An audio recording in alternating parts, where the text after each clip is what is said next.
The ACM program stands for Architecture, Construction, and Manufacturing.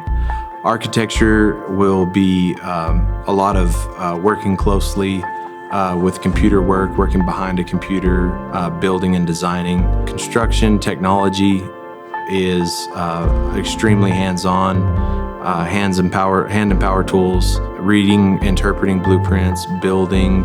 Metal manufacturing and machining is going to be the same. You're just working with metal. So it just depends on which of those three that you're interested in. Do you want to sit behind a computer and design it, or do you want to get your hands dirty and actually build something and have that pride of driving around town? I helped build that. Whichever side you want to be in on it, you get to see the finished product. Coming from industry within the last year, I could tell you our equipment here is top of the line. The kids really have access to a great facility here at AmTech. I mean, our tools are comparable, if not better, than tools that students would be using in the industry.